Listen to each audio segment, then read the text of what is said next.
Hello everyone. Got to set up the wooden dummy today. Practice a little bit. The wooden dummy is actually pretty ingenious.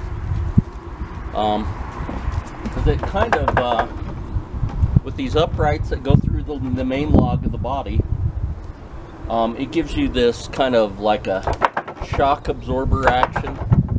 And the human body's like that. When you get hit, we kind of recoil, or we can get pulled forward and then pushed back, right? And so this allows us to do our Wing Chun moves where we're not muscling, using a lot of muscle to attack the wooden dummy, but we're using more the structure of the heavy elbow and our body structure with our movement to actually put force into the wooden dummy and be relaxed, right? The wooden dummy does condition our arms, but we don't stiffen up and hit it. We relax and hit it relaxed, and then over time, then that conditions the arms. Some people, they wrap all sorts of pads and stuff around the wooden dummy, and that's kind of like going against what it's really used for, because we don't really punch the wooden dummy.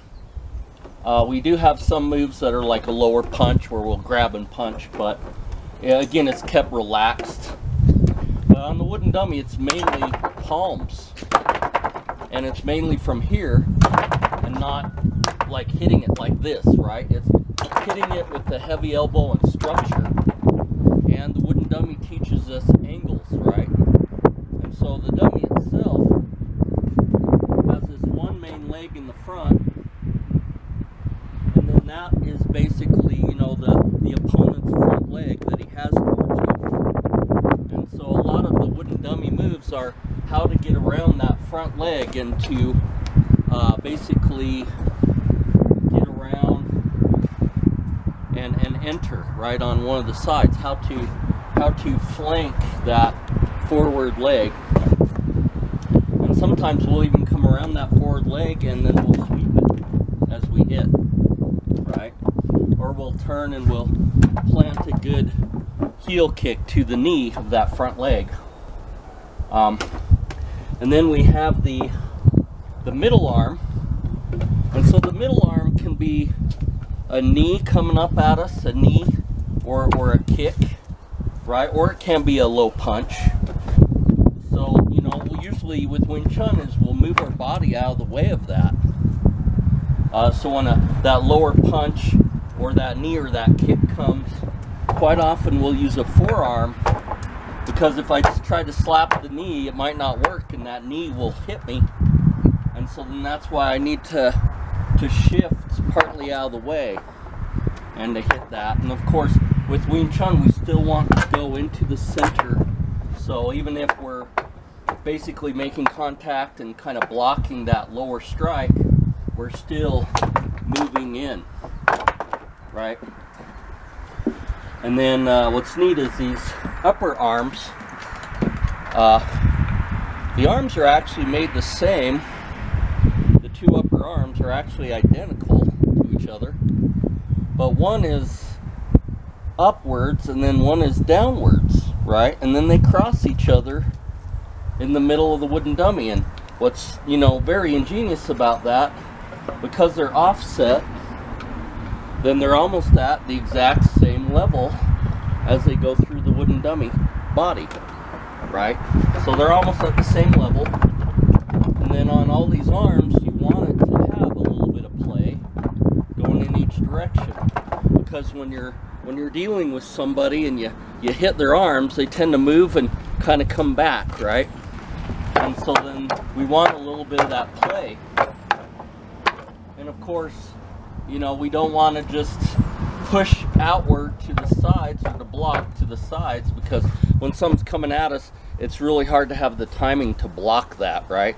But if we go slightly forward, then we can. And then that's why we use methods that are always kind of moving forward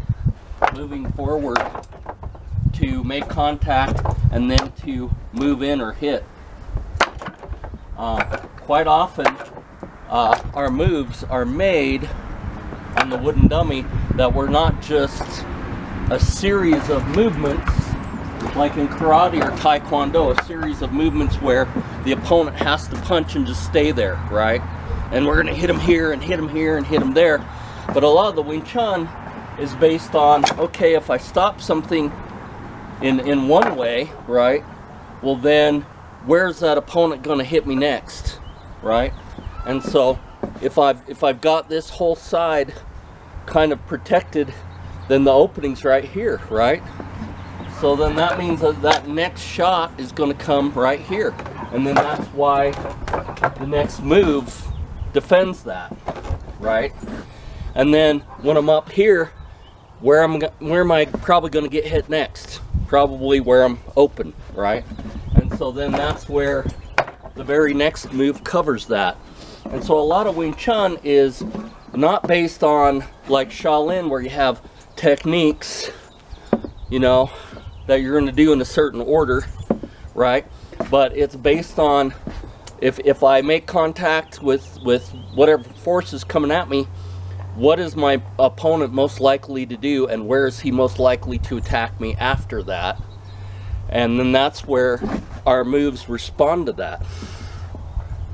Okay, our moves actually respond to, if we move in their arms one way, they might push back, and if they push back, then we come back another way.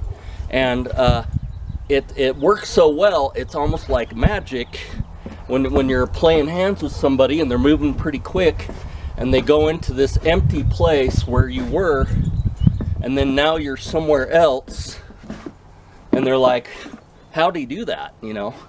How'd he get around me? Or he must be really fast, right? Well, it's not really being fast, but it's just learning the angles with the footwork and the structure of the arms, you know, because in 1 minute I'm here in front of the opponent, and the next minute I'm here, and the next minute I'm pushing him and he's pushing back at me, and I let him go and I come back the other way.